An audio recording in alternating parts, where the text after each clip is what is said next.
विकास पे बात करते हैं हम लोग, तो मनोज तिवारी ने 98%, कितना 98%, 98% सांसद निधि का खर्च किया है। जो पूरे देश में शायद से 4-5 सांसद ही ऐसे हैं जिन्होंने 98% खर्च किया। अगर विकास की बात करते हैं तो राहुल गांधी ने जितना विकास वायनाड में केरल के एक लोकसभा क्षेत्र से लड़ते हैं नहीं किए, उससे 10 गुना ज्यादा। कितना गुना ज्यादा? कितना गुना ज्यादा? 14,600 करोड़ का विकास कार्य परियोजना जो है वो चल नहीं रहा है, कंप्लीट हो गया है। मेट्रो की लाइन हो, नई लाइन हो, या सिग्नेचर ब्रिज हो, या 4 लेन रोड हो, या डबल डेकर हो, ट्रिपल डेकर हो, और भारत का सबसे ऊंचा जो है फ्लाईओवर हो, सबसे लंबा फ्लाईओवर हो, और मनोज तिवारी ने उस क्षेत्र में किया। राहुल गांधी ने जितना काम नहीं किया उससे ज्यादा काम जो है मनोज तिवारी ने किया। राहुल गांधी जब सरकार था मनमोहन सिंह का, उस समय जो है अपने संसदीय क्षेत्र में यूपी में जितना काम नहीं किए थे उससे 10 गुना काम मनोज तिवारी जो है बिना मंत्री रहे हुए यहाँ उत्तर पूर्व दिल्ली के लिए किए हैं। मनोज को मजबूत कीजिएगा तो आप लोग मोदी को मजबूत कीजिएगा। क्या कीजिएगा? मनोज को मजबूत कीजिएगा तो मोदी को मजबूत कीजिएगा, और मोदी को मजबूत कीजिएगा तो आप लोग मातृभूमि को मजबूत कीजिएगा। तो कौन कौन मातृभूमि को मजबूत करना चाहता है? कौन कौन करना चाहता है? हाथ उठा के बताइए, दोनों हाथ उठा के बताइए कौन कौन करना चाहता है मातृभूमि को मजबूत। मैं बिहार से चुनाव लड़ रहा था, मनोज भैया का फोन आया, मैं संकट के घड़ी में था, जब जेल में था तो मेरे से मिलने गए, बोले कि मनीष तुमको चुनाव नहीं लड़ना है। मैंने बोला क्यों? तो आओ मोदी जी के साथ जो है मातृभूमि को मजबूत करो। और तुम्हारा मुद्दा था मजदूरों के लिए, तुम आवाज उठाते थे, तुम भारतीय जनता पार्टी के साथ मिलकर मजदूरों को और मजबूत करो। हम सभी भारतीय जनता पार्टी के लोग तुम्हारे साथ हैं, और मैं मनोज भैया के साथ आ गया। अगर भारत में, पूरे भारत की मैं बात कर रहा हूं, चुनाव बाद अगर देश के किसी भी कोने में मजदूरों को कोई भी समस्या हो, आप लोग याद कीजिए मनीष कश्यप जैसे लोग, मनोज तिवारी जैसे लोग और नरेंद्र मोदी जी जैसे लोग जो है आप लोगों के लिए खड़ा रहेंगे और आप लोगों की मजबूती के लिए दिन रात प्रयास करेंगे। जिंदाबाद, मनोज तिवारी जिंदाबाद, मनोज तिवारी जिंदाबाद। अब की बार 400 पार, अब की बार 400 पार, और फिर एक बार मोदी सरकार, फिर एक बार, और फिर एक बारी मनोज तिवारी।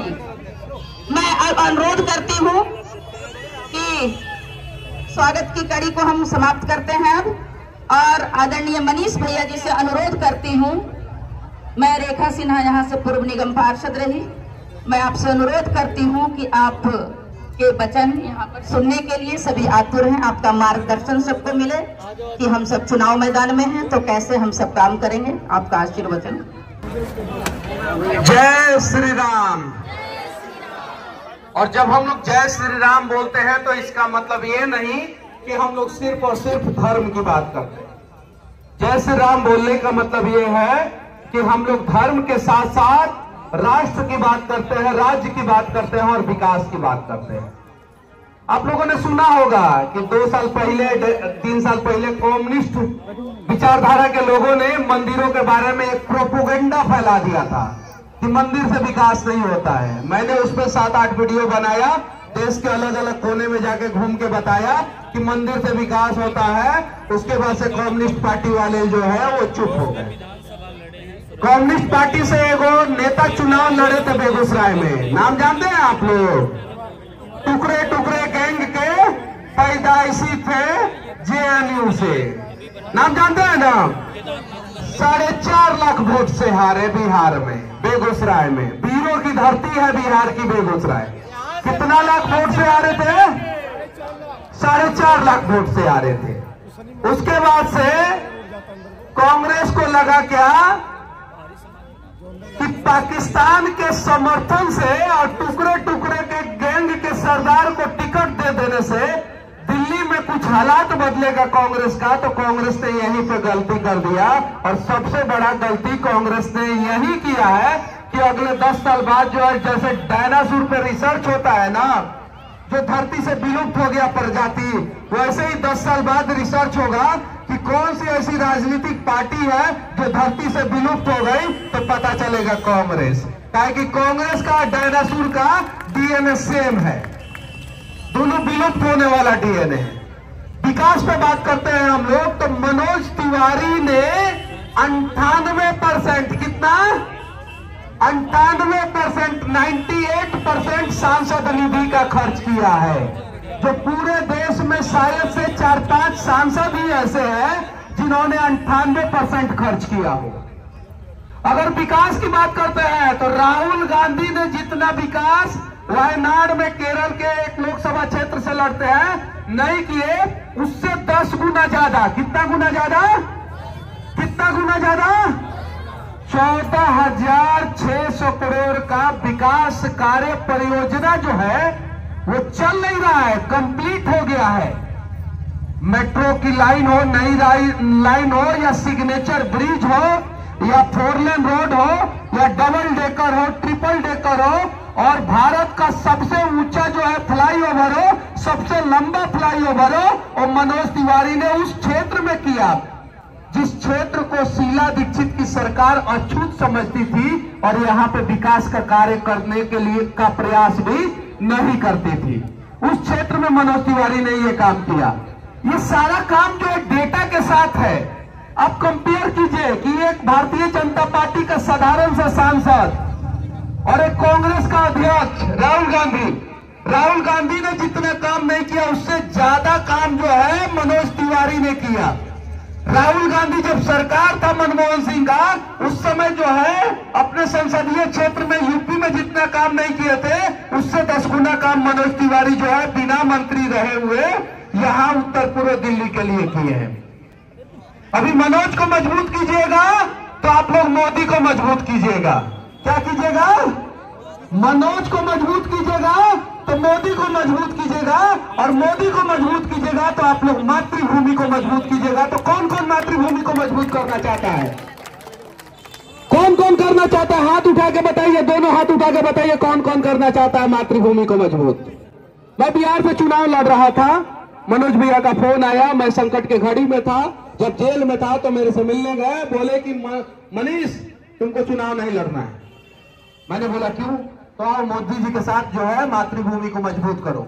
और तुम्हारा मुद्दा था मजदूरों के लिए, तुम आवाज उठाते थे, तुम भारतीय जनता पार्टी के साथ मिलकर मजदूरों को और मजबूत करो। हम सभी भारतीय जनता पार्टी के लोग तुम्हारे साथ हैं और मैं मनोज भैया के साथ आ गया। अगर भारत में, पूरे भारत की मैं बात कर रहा हूं, चुनाव बाद अगर देश के किसी भी कोने में मजदूरों को कोई भी समस्या हो, आप लोग याद कीजिए मनीष कश्यप जैसे लोग, मनोज तिवारी जैसे लोग और नरेंद्र मोदी जी जैसे लोग जो है आप लोगों के लिए खड़ा रहेंगे और आप लोगों की मजबूती के लिए दिन रात प्रयास करेंगे।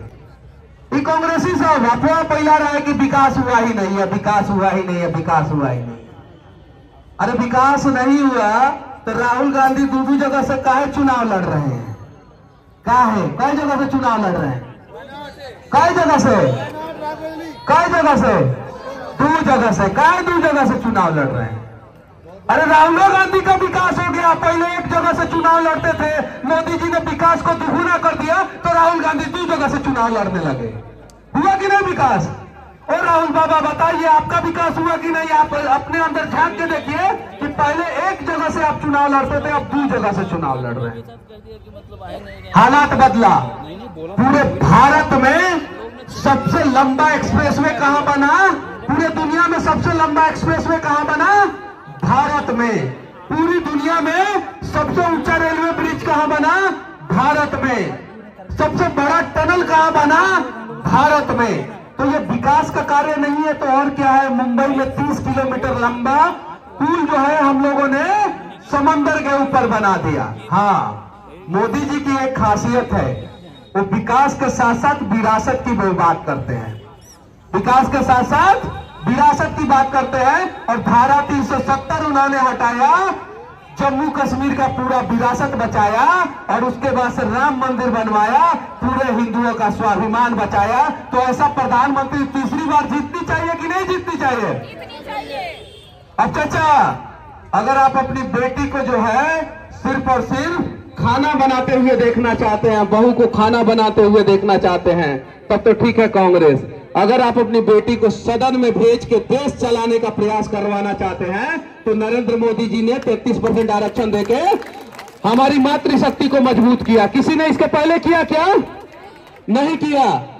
आज तक हमारी बहन, हमारी मां, हमारी बेटी जो है पैदा होती थी तो बाप सोचते थे क्या कि अब इसका शादी कैसे करेंगे, शादी कैसे करेंगे और कहीं से पैसा का व्यवस्था करेंगे और किसी भी हाल में शादी करेंगे। नरेंद्र मोदी जी ने उन बापों को सक्षम बना दिया कि अब बेटी पैदा होती है तो बाप सोचता है कि इसको सदन में भेजेंगे और ये पूरा देश चलाएगी। ऐसा प्रधानमंत्री हमारे नरेंद्र मोदी जी हैं। अब हमारी बेटियां सदन में जाएगी और देश चलाएगी। अब जरा सोचिए, ऐसे प्रधानमंत्री को क्या हम लोग झुकने देंगे? जो पुलवामा हुआ, कुछ कांग्रेसी कहते हैं कि सबूत कहां है, सबूत कहां है, सबूत कहां है? पुलवामा में आरडीएक्स कैसे आ गया, ये कैसे आ गया, वो कैसे आ गया? बहुत सारा चीज होता है जो देश के सुरक्षा के लिए हिडन रखा जाता है, उसको बताया नहीं जाता है, पब्लिक फोरम पे नहीं लाया जाता है। मोदी जी को पता चला कि आरडीएक्स कहां से आया था, मोदी जी ने फाइटर प्लेन भेजा और आरडीएक्स जहां से आया था उसको बर्बाद कर दिया, पाकिस्तान पे जो है हमला कर दिया। क्या कांग्रेसी को पता नहीं है कि आरडीएक्स कहां से आया था? बार बार पूछते हैं लोग। पाकिस्तान से आरडीएक्स आया था और भारत का वायुसेना ने पाकिस्तान को करारा सबक सिखाया था। पहले आप लोग सुनते थे कि बार बार पाकिस्तान आंख दिखाता था, अब पाकिस्तान जो है चौवन्नी छाप भिखमंगा देश पाकिस्तान जो है बर्बाद हो गया। पीछे रीजन सिर्फ और सिर्फ एक ही है, इस देश का सशक्त प्रधानमंत्री नरेंद्र मोदी जी। आज पाकिस्तान बर्बाद हुआ तो भारत सुरक्षित हुआ कि नहीं हुआ? हुआ ना सुरक्षित। आज ये लोग बोलते हैं, बचवा सब कह रहा है, बचवा सब कह रहा है, आज ये लोग बोलते हैं कि रोजगार मिला ही नहीं। हाँ, ये बात सही है, ये बात सही है। देशद्रोहियों को रोजगार नहीं मिला जो सड़कों पे चिल्लाते थे। ये बात सही है, जो देश को बर्बाद करते थे उनको रोजगार नहीं मिला। राहुल गांधी जी जैसे लोग जो है बेरोजगार हो गए, कन्हैया कुमार जैसे लोग जेएनयू से पढ़ने के बाद भी बेरोजगार हो गए। हुए कि नहीं हुए? हो गए। ये मोदी जी का देन है। और जो युवा टैलेंटेड है, जो युवा टैलेंटेड है चाचा, वो आज आईफोन बना रहा है भारत में। कहां पे बना रहा है? भारत में। पहले आपके मोबाइल के पीछे made in Japan, made in Korea, made in Vietnam, made in China और made in Finland, made in America लिखा रहता था। अमेरिका का एप्पल, फिनलैंड का नोकिया, जापान का सोनी पैनासोनिक, कोरिया का जो है एलजी रहता था, सैमसंग रहता था, चाइना का अनेकों फोन रहता था। अब आपके मोबाइल पे क्या लिखा रहता है? क्या लिखा रहता है बाबू? और उस फैक्ट्री में कहां के लोग काम करते हैं? भारत के लोग। रोजगार मिला। पहले कांग्रेसी जो है सिर्फ और सिर्फ हमें नौकर बनाते थे। क्या बनाते थे? नौकर। कि नौकरी के चक्कर में पड़े रहो, नौकरी के चक्कर में। और जब तक हमारा बच्चा नौकरी के चक्कर में पड़ा रहता था, नौकर बनता था। मोदी जी ने उसे मालिक बनाना शुरू किया और बच्चों ने फैक्ट्री खोलना शुरू किया, छोटा छोटा कंपनी खोल के जो है आज कितने सारे स्टार्टअप जो है पूरे दुनिया में धमाल मचाए हैं, वो सिर्फ और सिर्फ मोदी जी की देन है। और अगर ऐसा नहीं होता तो आईफोन से लेके और फॉक्सकॉन से लेके और सेमीकंडक्टर की कंपनी जो है भारत में निवेश करके भारत में फैक्ट्री नहीं डालती। ये मोदी जी का देन है कि नहीं है? ये लोगों ने अफवाह फैलाया कोरोना के ऊपर। एक वैक्सीन बना ना, इंग्लैंड में जो है कोर्ट में गया, पता नहीं क्या हुआ। वो वैक्सीन भारतीय एनवायरमेंट कंडीशन पे बना था। किस एनवायरमेंट कंडीशन पे बना था? भारत में। और ये विपक्षियों ने अफवाह फैला दिया कि इससे जो है ये बीमारी हो रहा है, वो बीमारी हो रहा है। 10 लाख में से 7 लोगों को बीमारी हो रहा है। कितना लाख में से? 10 लाख में से 7 लोगों को, यानी 0.00001% से भी कम। और भी इंग्लैंड में हो रहा है, भारत में नहीं हो रहा है। अगर वो वैक्सीन कोरोना के समय में नहीं बना होता तो ना जाने कितने लोग यहाँ पे नहीं बैठे होते, उनका ऊपर का टिकट कट गया होता। अगर उनका जान बचाया तो नरेंद्र मोदी जी का सशक्त निर्णय ने जान बचाया है। नरेंद्र मोदी जिंदाबाद। ये जो टुकड़े टुकड़े गैंग है ऐसे ही अफवाह फैलाएंगे आप लोगों के बीच में, और आप लोग अपने घर में सो जाइएगा और वो लोग जो है जाके 85% वोट करेंगे, और फिर जो है क्या हश्र होगा आप लोग बंगाल को उठा के देख लीजिए और केरला को उठा के देख लीजिए, और कश्मीर में हमारी माँ बहन कट रही थी, कोई कांग्रेसी क्यों तक नहीं बोला। अब मणिपुर पे सब लोग जो है कुत्ते की तरह भौंकने के लिए तैयार हो जाते हैं। ये सच्चाई है। मनोज भैया आ चुके हैं, यहाँ के सबसे लोकप्रिय सांसद